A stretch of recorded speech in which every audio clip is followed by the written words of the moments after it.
Alhamdulillahirrabbilalamin. Assalamualaikum warahmatullahi wabarakatuh.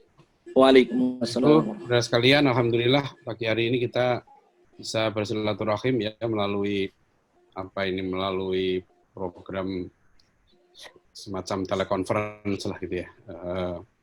Ini hikmah yang luar biasa yang kita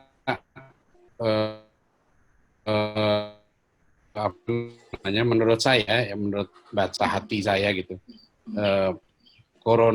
Hikmah corona di kita ini luar biasa ya besarnya.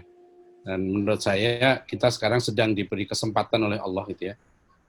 Mulai dari bulan Sya'ban kemarin kan ya, bahkan Rajab sudah mulai juga sebagian.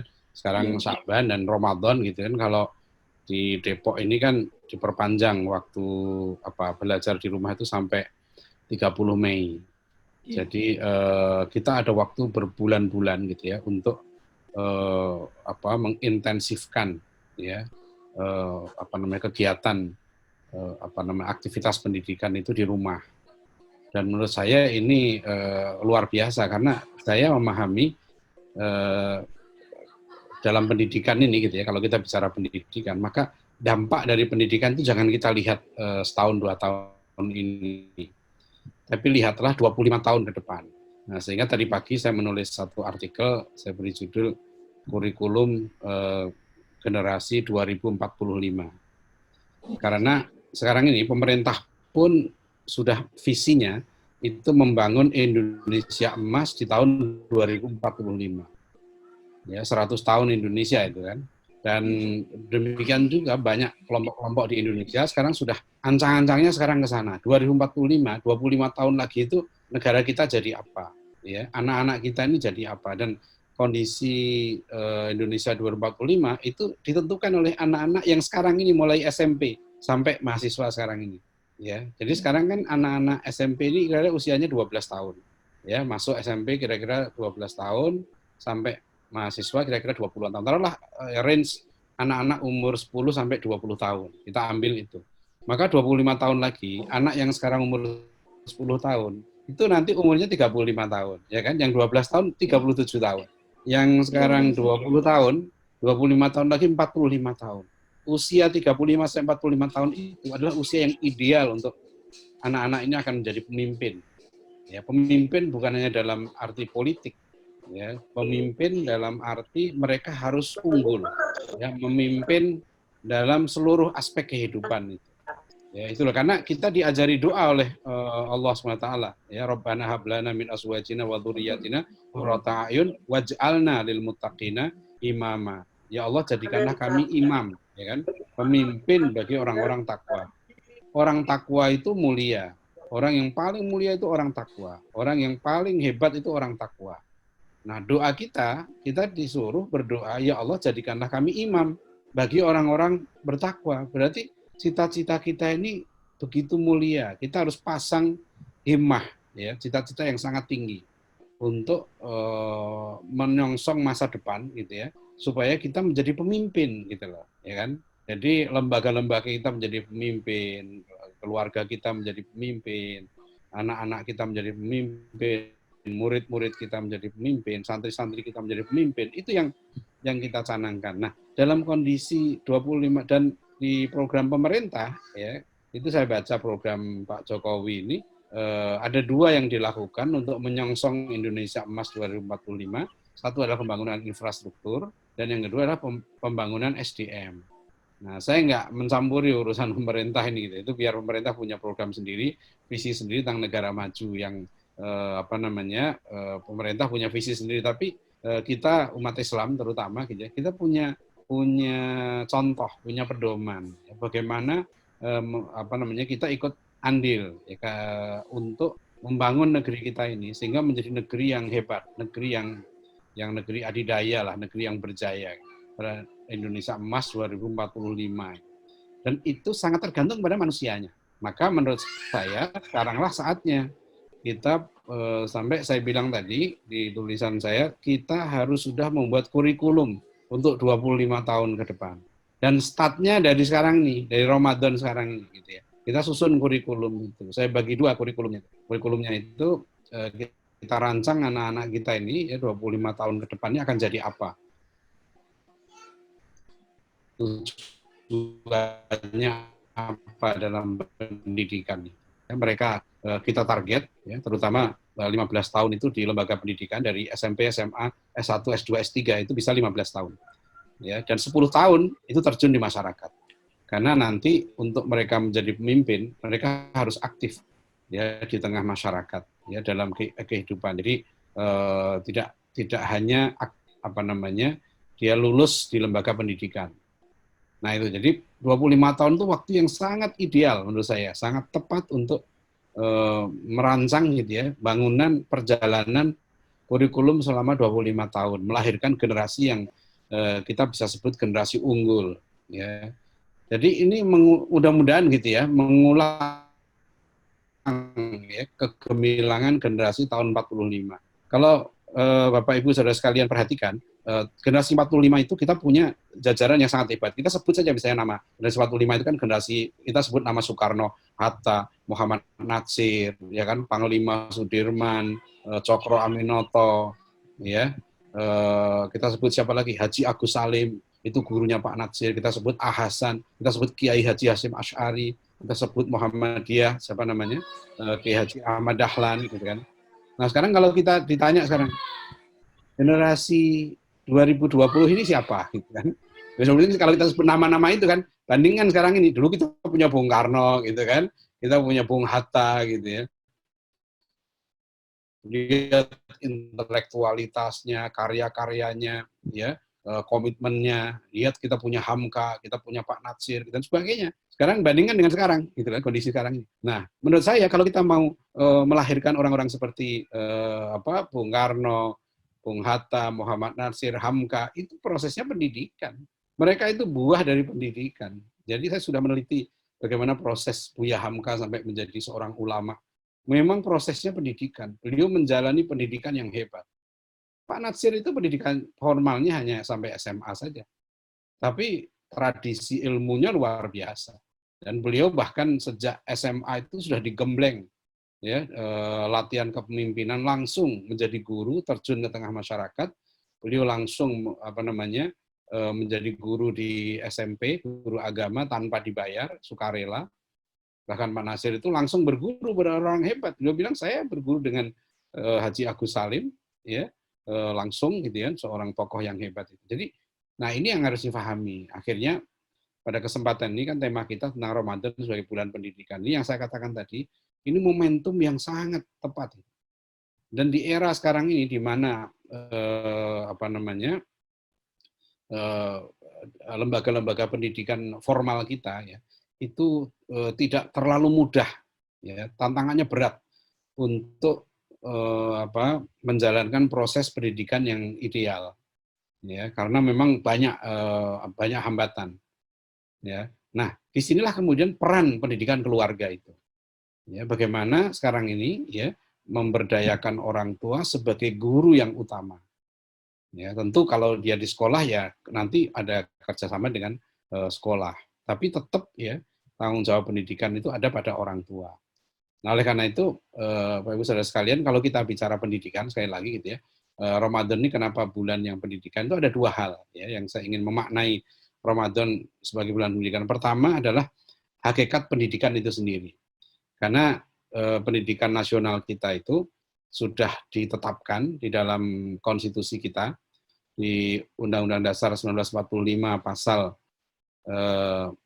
pasal 31 ayat 3 itu ditegaskan ya di sana pemerintah mengusahakan dan menyelenggarakan satu sistem pendidikan nasional yang meningkatkan keimanan dan ketakwaan serta akhlak mulia dalam rangka mencerdaskan kehidupan bangsa yang diatur dengan undang-undang. Coba kita cermati betul ya kata-kata dalam Undang-Undang Dasar 1945 itu.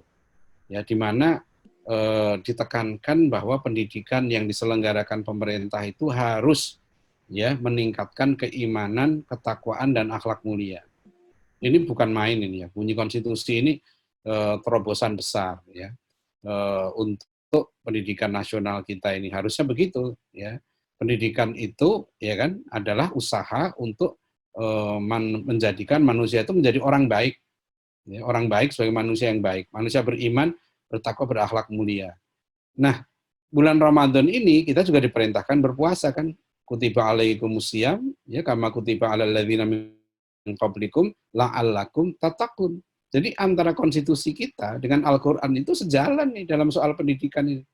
Di mana bulan Ramadan ini ya tujuannya takwa, pendidikan nasional kita melahirkan orang takwa. Maka pernah dimuat di Republika, saya diwawancara, saya sampaikan harusnya pemerintah ini menjadikan bulan Ramadan ini sebagai bulan pendidikan nasional. Ya, disinilah makna pendidikan yang sebenarnya, ya, menjadikan orang takwa, ya, orang yang baik, orang yang tahu, ya, posisinya sebagai hamba Allah, orang yang menjalankan fungsinya sebagai khalifatullah fil ard. Nah, itu di bulan Ramadan ini kesempatan yang sangat besar. Ya, ditambah lagi sekarang ada corona ini, gitu. Kesempatan ini sangat luar biasa. Nah, kalau kita bicara pendidikan, ya makanya tadi saya ingin koreksi, rupanya salah dari via dari yang saya kirim itu. Saya ingat kurikulum vitae atau riwayat hidup saya yang saya tulis, karena nanti siang itu ada diskusi pendidikan juga dengan IJMI Kairo, IJMI Mesir itu CV yang saya kirimkan itu bukan riwayat pendidikan, yang saya kirimkan itu riwayat sekolah. Tapi diolah oleh mereka, dikirim lagi ke saya, jadinya pendidikan. Ini saya nggak setuju. Tadi kan dibacakan pendidikan saya, S1 Fakultas Kedokteran Hewan, S2 Hubungan Internasional, S3 PhD dalam Islamic Civilization. Itu bukan pendidikan, itu riwayat sekolah sebetulnya. Itu yang saya tulis di CV saya, aslinya begitu. Karena saya tidak setuju. Saya menjalani pendidikan bukan hanya di sekolah, ya, dari SD saya keluar juga nggak ada ijazah, ya. SMP saya kolom bunyi pesantren itu saya bisa ngaji sehari 4 kali, dari habis subuh, kemudian habis asar, habis isya, gitu ya. Itu ngaji terus, ya. Apalagi di bulan puasa, saya selama SMA itu kalau orang Jawa dulu pasan, ya, pasan itu kalau di bulan puasa begini waktu saya SMA, itu saya bisa menamatkan puluhan kitab dari tanggal 1 Ramadan sampai 25 Ramadan. Itu dulu kalau waktu zaman saya SMA sekolah libur, jadi saya full di pondok pesantren, olihin, kitab. Nah, itu semua dia nggak masuk itu riwayat pendidikan saya. Saya kuliah di IPB, di Fakultas Kedokteran Hewan, tapi saya lebih banyak ngaji kepada Kiai Din Abidudin, pada Kiai Soleh Iskandar, kepada Kiai Abdullah bin Nuh, ya, kepada Ustadz Abdurrahman Al-Baghdadi dan sebagainya. Dulu kita aktif, saya ngaji usul fikih, ngaji hadis, bahkan saya sempat kuliah juga di Libya, ya, tapi sampai tingkat 4 nggak tamat kuliah bahasa Arab. Nah, itu kan nggak ada di CV kan. Nah, ini yang sekarang ini salah satu yang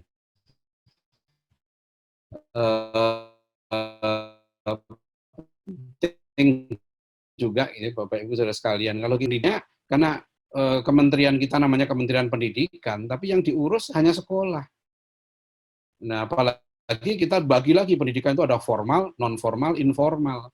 Nah, karena begitu akhirnya orang nggak begitu serius. Yang dianggap pendidikan, kalau orang sudah punya persepsi begitu, yang dia akan serius belajar itu kalau kaitannya dengan sekolah. Makanya orang tua banyak yang untuk menyekolahkan anak mau keluar biaya mahal, anaknya disuruh sampai datangkan guru. Tapi kalau untuk anak supaya imannya benar, akhlaknya benar, adabnya benar, ya itu mungkin banyak yang sambilan, ya dianggap ya kayak kuliah kita seperti pagi hari ini kan ya rekreasi rohani lah gitu ya. Syukur-syukur ada waktu, syukur-syukur enggak juga enggak apa-apa gitu. Nah, jadi kalau misalnya anak ya menganggap bahwa pendidikan itu adalah sekolah, ya maka yang terjadi ketika anak diperintah orang tua gitu kan supaya kamu bangun malam, tahajud, ya kan, sholat di masjid, atau baca Quran, atau tolonglah orang tua, nyuci piring, bersihkan rumah, itu dianggap itu bukan pendidikan.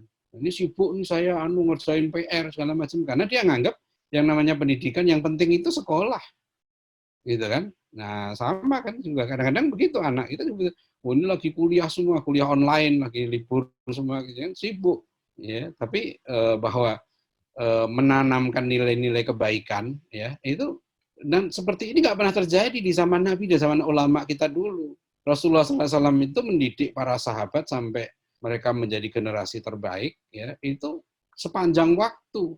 Seluruh tempat di bumi ini tempat pendidikan, dan seluruh waktu itu pendidikan. Tidak ada yang namanya formal, informal, non formal.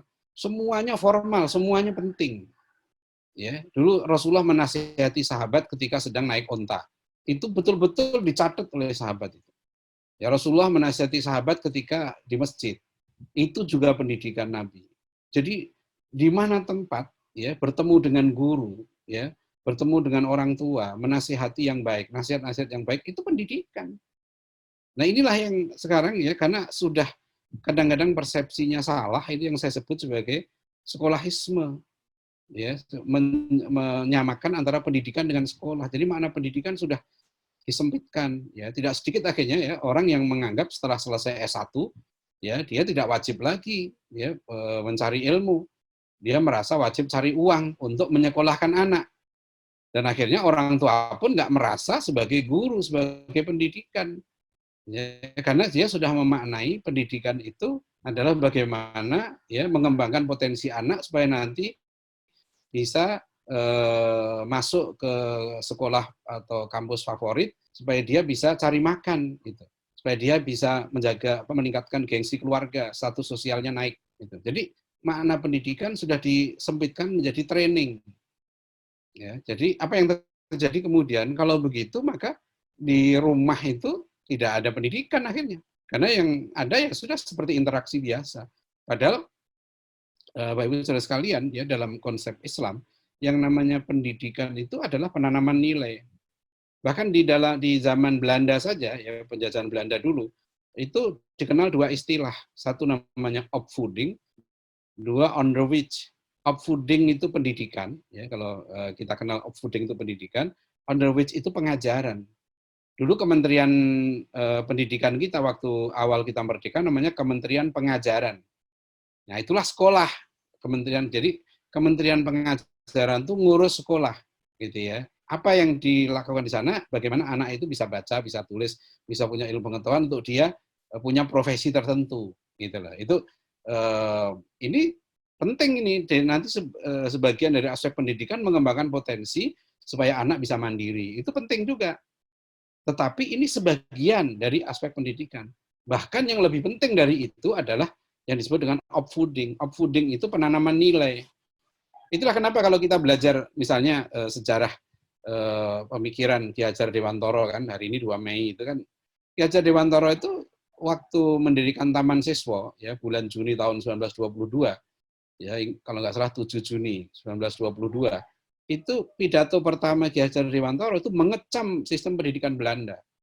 Sistem pendidikan penjajah, yang kata Ki Hajar, sistem pendidikan penjajah kita ini hanya mendidik anak-anak kita jadi buruh, anak-anak kita tidak mandiri, anak-anak kita, ya, budi pekertinya, bahkan beliau sudah gunakan kata-kata adab dan kesusilaan. Anak-anak kita tidak dididik, ya, budi pekertinya, adabnya, itu kata Ki Hajar Dewantoro. Beliau kecam keras sistem pendidikan penjajah waktu itu yang hanya mengembangkan intelektualnya, ya. Dan itu kata beliau akan merusak masyarakat kita ke depan. Jadi Ki Hajar Dewantoro itu sangat kritis. Dan akhirnya beliau menulis artikel, idealnya kata beliau sistem pendidikan nasional kita adalah pondok pesantren. Gitu. Makanya Taman Siswa itu sebetulnya kan pesantren. Jadi kalau kita lihat pemikiran Ki Hajar Dewantoro, ya, itu sistem pendidikan dalam Taman Siswa itu Ki Hajar Dewantoro itu bagi menjadi 4 jenjang. Satu namanya Taman Indria, itu taman kanak-kanak. 2 taman muda, itu SD. 3 taman dewasa. Taman dewasa itu menurut Ki Hajar umurnya sekitar 14 sampai 16 tahun. Itu kira-kira SMP. Dan yang tertinggi itu adalah Taman Pamong. Taman Pamong itu taman guru, ya guru. Jadi Ki Hajar Dewantara menyebut karena guru itu tugasnya ngemong. Pamong itu ngemong kan. Taman guru itu pendidikan tertinggi, itu umur 17 sampai 21 tahun. Jadi dulu Ki Hajar Dewantara mengkonsep pendidikannya, tujuan tertinggi dari pendidikan kita itu adalah melahirkan para guru. Orang-orang yang bisa ngemong, kalau bahasa Arabnya murabbi. Ya, bahasa Arabnya murabbi gitu.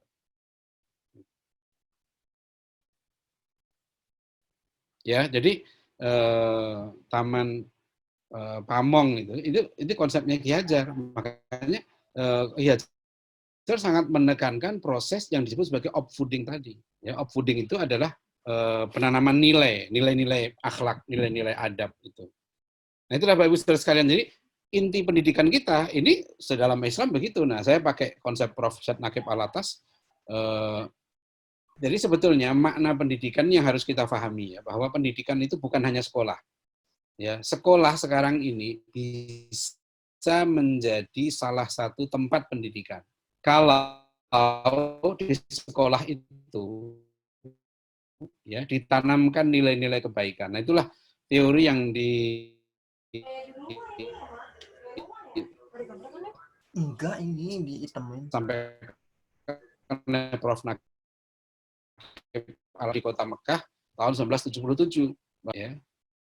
Ya, beliau katakan the purpose for seeking knowledge in man as man. Ya, tujuan mencari ilmu, tujuan pendidikan dalam Islam itu, kata Prof. Naqib Alatas adalah menanamkan ya, nilai-nilai kebaikan, inculcation of values, inculcation of goodness, inculcation of justice kata beliau. Jadi menanamkan nilai-nilai keadilan, ya nilai-nilai kebaikan tadi itu.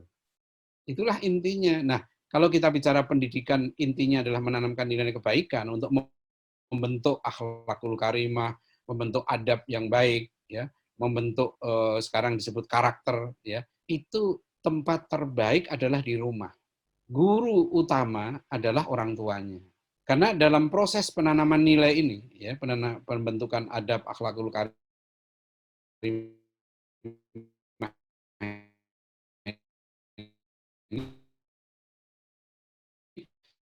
maka yang paling penting adalah contoh. Yang paling penting adalah keteladanan. Ya, keteladanan contoh. Jadi kalau gitu, kita ingin anak kita rajin sholat, ya kita harus contohkan pun nilai-nilai karakter. Kenapa Cina sukses pendidikan karakternya, Singapura, Selandia Baru, kemudian Selandia itu sekarang menjadi tempat, katanya menjadi tempat ternyaman di dunia. Penduduknya ramah, pendidikannya baik. Apa yang mereka lakukan selama 25 tahun terakhir ini menanamkan kejujuran saja. Ya, kejujuran itu. Kita sudah dari dulu dicontohkan Rasulullah, bahkan diingatkan oleh beliau kan. Alaikum bisidqi kata Rasulullah. Ya, hendaklah kamu jujur. Fa inna sidqa yahdi ilal birri wal birru yahdi ilal jannah. Lihat bangsa Jepang, apa yang mereka tanamkan? Semangat kerja keras, pantang menyerah, dan nggak mau gagal. Itu nilai yang ditanamkan dan dicontohkan oleh pemimpinnya. Gitu. Lihat bangsa Korea, ya, pernah seorang profesor di ITB cerita bahwa dia ketemu profesor di Korea, dia mendoktrin mahasiswanya, ya kalian jangan malas seperti orang Jepang. Ya, sekarang lihat aja barang-barang Korea itu mengalir, teknologi Korea sampai ke Eropa. Jadi motivasi mereka kalahkan Jepang. Ya, sampai kamu jangan malas kayak orang Jepang. Nah, kita sudah diajari Rasulullah SAW. Ya, doa Allahumma inni a'udzubika minal ajzi wal kasal. Ya Allah, jauhkan kami dari sikap lemah dan malas. Sederhana kan sebetulnya. Rasulullah itu sudah mencontohkan, mengajarkan dan mencontohkan. Ya, jadi kita ini sebagai umat Islam, umat beragama ini, umat yang paling beruntung sebetulnya. Karena kita ini punya konsepnya jelas, contohnya jelas, bahkan bukti sejarahnya pun jelas. Ya, jadi kalau saya tadi menyebut misalnya lahirnya generasi sahabat, generasi Salahuddin, generasi Muhammad Al-Fatih, ya, generasi 45, ya, generasi kita 45, itu betul-betul kalau kita perhatikan, di situ kuncinya adalah peran guru. Nah, generasi sahabat itu generasi terbaik, khairul qurun qarni, karena gurunya guru terbaik. Ya, guru Rasulullah SAW itu adalah guru terbaik. Beliau langsung dididik oleh Allah. Ya, Rasulullah itu gurunya Allah SWT, makanya beliau pendidikannya terbaik. Ya, Rasulullah mendidik murid-muridnya, sahabat itu. Jadilah mereka generasi terbaik.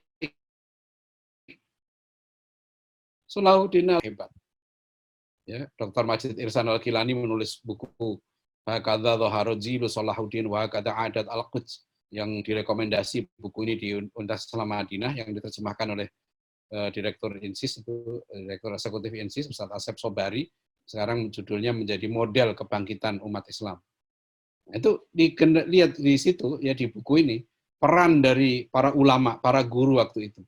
Guru-guru zaman itu ya kelasnya itu sekelasnya Imam Al-Ghazali, Syekh Abdul Qadir Al-Jilani gitu ya. Yang kita lihat gitu, luar biasa ya keteladanan mereka dalam kehidupan itu. Yang dalam kitab kecilnya Imam Al-Ghazali Ayyuhal Walad, wahai anakku, di situ kitab pendidikan yang hebat itu. Ya, nanti lahir lagi generasi Muhammad Al-Fatih, lihat. Muhammad Al-Fatih itu menyerahkan anaknya kepada seorang guru, dua orang guru yang hebat. Satu namanya Syekh Al-Qurani, yang kedua adalah Syekh Ahsamsuddin. Ya. Bahkan di kitab Ta'limul Muta'alim gitu ya, dulu saya SMA menamatkan kitab ini paling enggak 2-3 kali.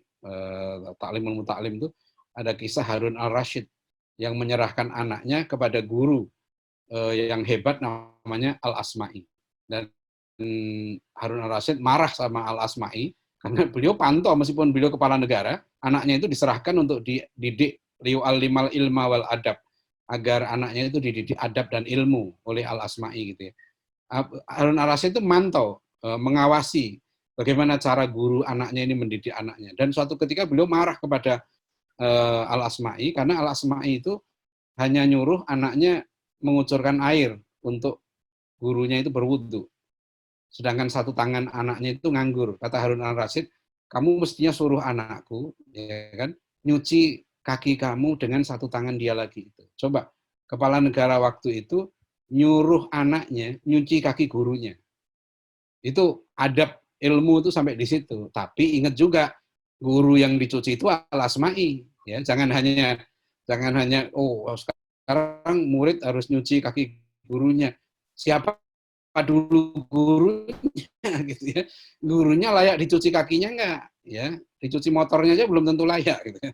Nah, jadi maksud saya di situ ya, kita jangan hanya menuntut murid itu beradab pada guru, tapi gurunya dulu yang harus beradab. Dan itu ada contoh-contohnya. Ya, lihat generasi 45, generasi kiasi siapa itu murid Buya Hamka dan sebagainya itu. Lihat guru-gurunya itu. Jadi sekarang bisa sekalian, alhamdulillah sekarang kita punya banyak ya ulama-ulama muda yang hebat gitu, yang mereka seharusnya menjadi guru. Ya, nanti insya Allah akan melahirkan generasi 40 generasi 2045 itu. Nah, sekarang saya kembali ke Ramadan sebagai bulan pendidikan, saya simpulkan pertama, maknai pendidikan ini secara luas sebagai bagaimana usaha kita menjadikan anak-anak ini menjadi orang baik. Bahkan kita semua sedang dididik di bulan Ramadan. Kita itu diberi tujuan yang jelas, ya, yaitu menjadi orang takwa. Itu tujuannya jelas. Yang kedua, kurikulumnya jelas, karena kurikulum Ramadan disusun langsung oleh Allah SWT, diajarkan langsung oleh Nabi kita Muhammad SAW. Ya, ada kurikulum Ramadan, jelas kurikulumnya. Tinggal kita mau atau enggak gitu aja, ya kan? Di bulan Ramadan ini ada kurikulumnya. Ya, kemudian kalau ini kita jalankan, kita menjadi takwa, menjadi orang paling mulia. Ya, tinggal sekarang kita susun program pendidikan kita baik secara pribadi ya maupun untuk anak-anak itu. Jadi program terpenting dari bulan Ramadan, pendidikan di bulan Ramadan ini adalah program Tazkiyatun Nafs. Ya, Ibu sekalian, di bulan Ramadan inilah yang terpenting didik jiwa kita, jiwa untuk jujur itu. Ya, jujur ini karena Ramadan ini sebetulnya pendidikan yang terbaik untuk menanamkan kejujuran. Yang kedua, ya, menanamkan jiwa yang ikhlas. Itu penting, jiwa ikhlas. Ya, jiwa tidak mudah menyerah. Ya, apalagi di musim corona ini kita sadari kita sedang dididik oleh Allah dengan virus corona ini. Kita sedang dididik oleh Allah sekarang ini. Dan kita kalau lulus dari pendidikan ini sebagai bulan untuk thalabul ilmi. Ya, karena sayang sekali ya bulan Ramadan ini bulan terbaik ya untuk thalabul ilmi, karena pahala mencari ilmu itu sangat besar. Bahkan lebih besar daripada sholat sunnah. Bulan mencari ilmu di sini. Apalagi ilmu terutama di bulan Ramadan ini ilmu untuk mendidik anak. Ya. Jadi saya ada program yang silahkan kalau yang mau mengikuti setiap sore ya jam 5 sore sampai 3 jam 5.30 sore ya. Itu ada program saya Kurma Langka. Kurma Langka itu melalui Facebook saya, Adian Nusaini TV, tapi dirilai juga oleh Radio Dakta. Jadi setiap sore sekalian bisa muter Radio Dakta 107 FM ya, Bekasi itu Radio Dakta itu menyiarkan kuliah saya, karena kuliah saya temanya setiap hari itu bicara tentang bagaimana kiat mendidik anak sukses dunia akhirat. Itu sudah hari ini insya Allah sore nanti yang ke-9 ya. Sudah 8 nanti videonya pun ada di channel YouTube saya, itu ada videonya yang sudah 8 seri yang lalu. Karena ini menurut saya sangat penting. Inilah tadi saya katakan ya, ini kesempatan besar kita untuk mendidik anak-anak kita, menyiapkan anak-anak kita ya, mereka menjadi generasi yang unggul. Supaya kondisi umat kita, tepat sekali kalau Al-Jannah ini mulai SMP, SMA, ini mulai yang tepat ini. Ya, harus dilakukan dengan sangat serius. Jadi apa yang kita lakukan sekarang ya, lihat hasilnya insya Allah 25 tahun lagi. Itu pendidikan itu di situ. Jadi para pemimpin kita, anggota DPR kita, guru-guru kita sekarang ini, itu produk pendidikan mereka dulu, 20 tahun, 25 tahun yang lalu. Nah, nanti begitu juga 25 tahun lagi itu produk pendidikan kita yang sekarang ini. Nah, saya kira itu saja ya, waktu kita sudah 10.47 di tempat saya. Mudah-mudahan bisa difahami dan bermanfaat. Dan mohon maaf kalau ada kata-kata yang kurang berkenan ya. Ini mungkin tadi sinyalnya agak putus nyambung karena memang di Pondok Pesantren At-Taqwa ini di Cilodong, meskipun hanya 500 meter dari alun-alun Kota Depok, tapi mungkin ada gangguan virus juga ini sinyalnya. Terima kasih.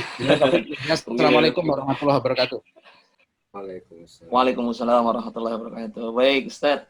Syukran. Terima kasih banyak atas pencerahannya, atas materinya yang disampaikan pada kesempatan kali ini. Ada beberapa hal yang saya rangkum dari apa yang telah disampaikan oleh narasumber kita. Pertama, bahwa sebagai orang tua kita harus merancang masa depan anak-anak kita. Karena harus kita sadari mereka adalah merupakan pemimpin di masa mendatang. Ya. Di antara doa yang diajarkan Rasulullah, dan ini terdapat ya dalam Al-Quran, yaitu Rabbana hablana min azwajina wa dzurriyyatina qurrata a'yun waj'alna lil muttaqina imama. Jadi kita berdoa, jadi cita-cita kita sungguh luar biasa, sungguh besar. Kita bukan hanya berharap anak-anak kita menjadi pemimpin biasa, tapi menjadi pemimpinnya orang-orang yang bertakwa. Kita tahu bahwa Allah mengatakan, inna akramakum indallahi atqakum. Sungguhnya orang yang paling mulia di sisi Allah ialah orang yang paling bertakwa di antara kalian. Allah. Nah, kemudian 25 tahun adalah masa ideal untuk mendidik anak-anak dan merancang masa depan mereka. Kemudian juga Ustadz menyampaikan bahwa tokoh-tokoh hebat lahir dari pendidikan yang luar biasa. Ya. Baik pendidikan oleh guru-guru mereka, ataupun juga pendidikan yang disampaikan, yang dididik oleh orang tua mereka. Kemudian bulan Ramadan adalah bulan pendidikan yang ideal. Ya. Kemudian pendidikan itu waktunya lebih luas. Ya. Tadi Ustadz menyampaikan, ya, mendidik para sahabatnya. Jadi sepanjang waktu Rasulullah mendidik mereka, sehingga para sahabat tersebut menjadi khairul qurun, ya kata Rasulullah kan, khairul quruni qarni, sungguhnya sebaik-baik generasi adalah generasi kata Rasulullah. Kemudian pendidikan itu sejatinya adalah merupakan penanaman nilai-nilai kebaikan dan bisa terwujud dengan adanya keteladanan. Jadi sangat mustahil ya jika kita mengharapkan anak-anak kita misalnya sholatnya tepat waktu, ya. Sementara kita ketika azan bersantai-santai misalnya, nonton TV atau dan lain sebagainya, kita tidak langsung bergegas memenuhi panggilan Allah. Oleh karenanya sangat ideal bagi kita untuk memberikan keteladanan bagi mereka jika kita memang benar-benar mengharapkan mereka menjadi orang-orang yang hebat. Kemudian Ustadz Adrian juga menyampaikan bahwasanya bulan Ramadan ini adalah saat yang tepat bagi kita untuk menjadikan anak-anak kita menjadi anak-anak yang baik. Karena memang Allah mengatakan output dari bulan Ramadan ialah la'allakum tattaqun, agar kalian menjadi orang-orang yang bertakwa. Kemudian juga kurikulumnya jelas bulan Ramadan ini ya, Rasulullah telah menyampaikan ya bagaimana tuntunan Rasulullah di saat bulan Ramadan. Kemudian juga bulan Ramadan adalah bulan program tazkiyatun nafas ya, atau mensucikan jiwa kita ya, diantaranya untuk melatih anak-anak kita jujur, melatih ikhlas, juga termasuk sabar ya, apalagi di masa pandemi seperti ini. Kemudian juga bulan Ramadan adalah bulan yang tepat, yang ideal bagi kita untuk talabul ilmi atau menuntut ilmu. Itulah diantara yang bisa saya catat terkait apa yang telah disampaikan oleh guru kita, Ustadz Dr. Adrian Nusaini. Selanjutnya kami persilahkan kepada ayah bunda bagi ingin bertanya. Saya periksa chatnya dulu. Ya silakan. Belum ada yang masuk. Mungkin langsung saja jika ada yang ingin bertanya bisa langsung nyalakan mikrofonnya ya. Biar lebih interaktif pertemuan kita di hari ini. Silakan bagi ayah bunda yang ingin bertanya dipersilahkan.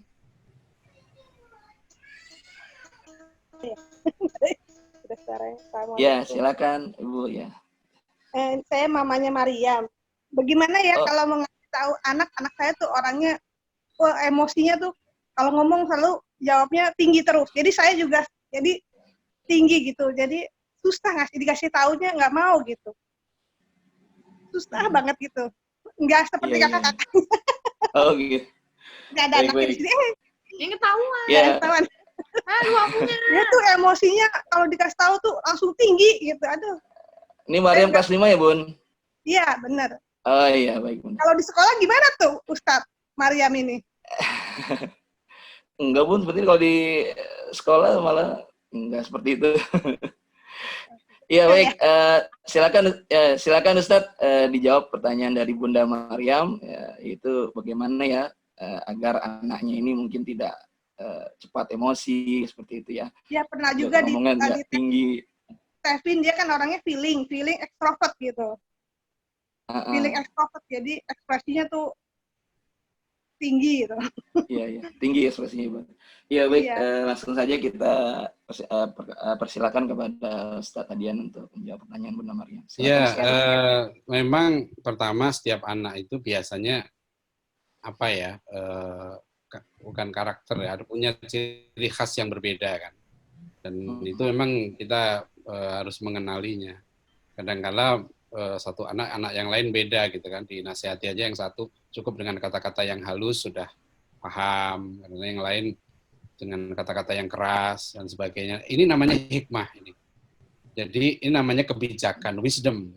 Dan sebagai seorang pendidik, baik guru maupun orang tua, harus punya hikmah. Kalau Luqmanul Hakim itu kan punya hikmah. Ya kan, diberikan hikmah oleh Allah. Jadi bukan hanya ilmu. Tahu kita bahwa ini nggak benar, tapi gimana cara masuknya gitu. Nah itu susah itu.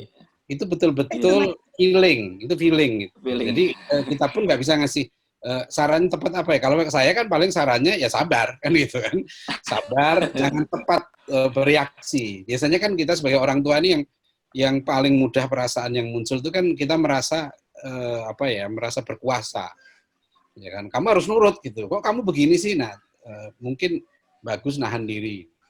Ini biasanya orang Jawa ini yang bisa agak sabar. Yang sabar. Maksudnya jangan cepat kita respon juga gitu loh. Jadi kan biasanya kalau api dengan api jadi panas, ya kan. Jadi api harus ditaklukkan dengan air. Jadi harus ada yang bisa berpasangan. Kalau dia karakternya agak tinggi, ekstrovert gitu ya. Nah, yang temennya dia itu harus agak ngalah.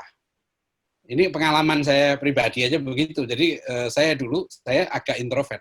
Saya justru seneng kawan-kawan saya teman dekat saya itu biasanya ekstrovert.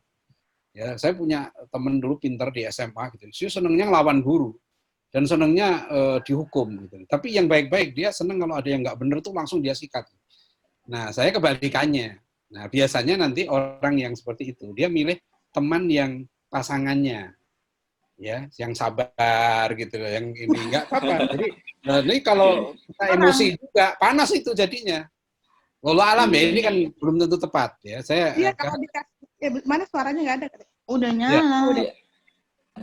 Ya kalau dikasih tahu tuh kayak nggak mempan gitu, mental lagi.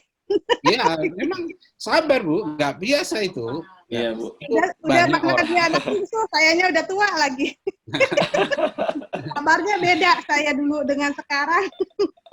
Iya. Nggak, itu nggak ada kata. Dan yang penting Bu doa. Jadi harus sabar. Terus itu ada anak Bu ya yang Ujian ya. puluhan tahun berubah itu. Ya, kita jangan berharap wah cepat. Kita doa saja karena ingat ya, orang tua itu prinsipnya adalah kita ini berusaha. Ya, mendidik anak kita sebaik mungkin, usaha. Tapi yang bisa mengubah bukan kita, ingat. Iya. Ya, hasilnya itu Allah. Maka disitulah doa kita yang paling penting. Terus doakan terus, jangan pernah berhenti. Ya, tadi itu yang penting orang tua udah sabar aja, terus diikuti. Ya, insya Allah nanti akan ketemu. Karena ini betul-betul hikmah. Ya, hikmah itu pemahaman yang diberikan oleh Allah sehingga kita bisa melakukan sesuatu dengan tepat. Nah, itu rumusan tepatnya nggak bisa itu kecuali orang yang diberikan hikmah oleh Allah itu. Nah, disitulah kadang-kadang kita punya model-model pendekatan yang berbeda. Nggak apa-apa, satu dicoba, ya kan? Oh ternyata ini gagal. Satu pendekatan yang lain lagi. Jadi anak kita itu justru menurut saya menjadi tempat kita belajar. Gitu kan. Jadi saya banyak belajar dari anak-anak saya bahwa ini ternyata begini gagal, ternyata ini nggak berhasil, ternyata begini. Itu introspeksi kita. Jangan ibu merasa tua gitu loh. Itu nggak boleh itu. Justru nggak ada tua itu. Saya punya mahasiswa sekarang ini ambil doktor pendidikan Islam. Umurnya sudah mungkin hampir 65 tahun dan dia sudah menjadi seorang profesor. Dia sudah profesor ahli pangan. Itu sekarang ngambil doktor lagi bidang pendidikan Islam. Saya pernah punya mahasiswa umur 73 tahun. Ya, ahli akuntan. Ya, dia seorang akuntan profesional. Dia di masa senjanya lah gitu ya. Sudah punya banyak cucu, itu ngambil pendidikan Islam. Ada juga nenek-nenek umur 65 tahun. Dia ahli finance. Dia belajar Suaranya terputus, Ustaz. Suaranya. Pendidikan Islam. Dia ngambil S2. Dia sudah master belajar. Masih putus? Udah, ya, bisa. Udah, ya. Jadi anak kita itu tempat untuk belajar, untuk kita memperbaiki. Jadi dari anak kita yang macam-macam itu, gitu ya. Sementara anak saya ini 7. Gitu ya. Itu menjadi tempat saya belajar semua. Sementara ya, Ustaz, sementara. Harus dihadepin. Itu harus memberi. Karena ada istri saya di sini, ada di samping saya ada istri saya, jadi harus diberitahu. Insya Allah anak saya nanti 10. Kan itu udah saya tulis di artikel tuh. 10 anak. Amin. Udah dengar ya? Udah, Ustaz. Iya. Jadi itu gini, Bu, kasus ini menarik. Anak-anak begini macam itu masih belum seberapa, banyak anak-anak lagi yang orang kita diuji oleh Allah dengan anak-anak yang bermacam-macam itu. Nah, itulah sekali lagi intinya anak-anak itu menjadi tempat kita untuk belajar, ya. Dan sabar aja sekali lagi, terus berdoa pada Allah supaya nanti Allah berikan kita hikmah, untuk kita bisa memberikan treatment yang tepat. Nah, itu saja yang saya bisa sarankan. Susah diarahkan. Iya. Sakadewa. Iya, baik. Baik Ustadz, Alhamdulillah Bunda Maryam sudah dijawab pertanyaannya Bunda Maryam. Ya, jadi memang kita harus ikhlas, harus sabar dan juga banyak berdoa kepada Allah ya, agar diberi kemudahan. Iya betul, Bunda, diberi kemampuan ya untuk bisa menangani secara tepat gitu kan, atau yang tadi disebutkan oleh Ustadz mendapatkan hikmah gitu seperti itu. Ya, sebab kadang-kadang perubahan itu tidak instan ya, maaf ya. Jadi itu misalnya kita berikan treatment sekarang terus berubah sekarang enggak, bisa jadi itu 5 tahun lagi gitu. Ya, jadi sabar aja gitu, insya Allah. Dan kita selalu mencari celah untuk memperbaiki. Ya, baik, silakan. Iya, Terima Baik, kasih, Ustaz. ya, Ayah Bunda, alhamdulillah saat ini sudah jam 11 ya. Dan memang kajian seri pembelajaran online kita sampai dengan jam 11. Saya mengingatkan bahwa insya Allah di esok hari ada juga seri pembelajaran online bersama Kak Awam Prakoso ya. Nah, temanya tentang berkisah ya. Jadi mungkin nanti Kak Awam akan menjelaskan kepada kita bagaimana cara kita berkisah kepada anak-anak kita yang membuat mereka tertarik mendengarnya dan sebagainya.